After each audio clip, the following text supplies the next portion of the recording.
Celjska se imenuje Pravljično Celje, kar nekaj se jih je že odvilo in še kar nekaj se jih bo do konca meseca decembra, ki ga velikodušno že nekaj let podpirajo tudi Slovenske železnice. 20 vlakovnih kompozicij bo v Celje pripeljalo dnevno izjemno število otrok iz Maribora, Ljubljane, Velenja in Podčetrtka.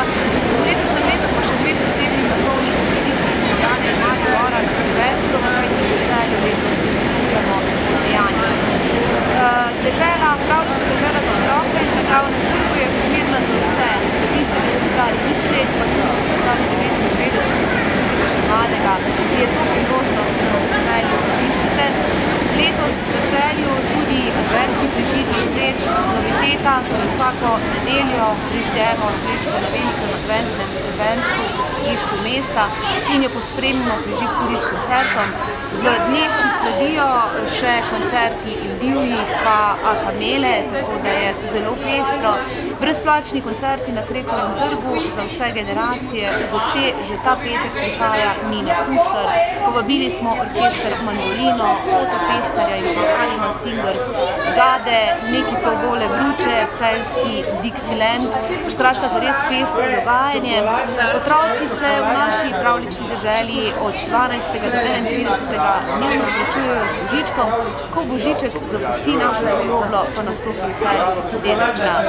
Tako da druženja v Celju so zelo prijetna, težko je našteti vse, tako da obvezno pritisnite oziroma pobrskajte po spletu www.celeja.info in pa Facebooku Celju smo Face, so zakon, če želite izvedeti več, kaj se dogaja v pravljičnem Celju to leto.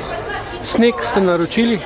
Naročili smo obilico snega, kot ste videli, nam leto že od aprila seveda samo dežuje, tako da se zdi, kot da živimo v monsunskem območju, a vendarle upamo, da se do konca leta, do konca pravljičnega Celja usmili kakšen Božiček, to je ta mož, ki ga zdaj seveda vsi silno pričakujemo in nam pošlje kakšne bele kulice z neba.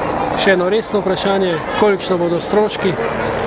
Stroški v bistvu pravljičnega Celja znašajo 40 000 evrov, pravljične dežele na Glavnem trgu pa 17 800 evrov.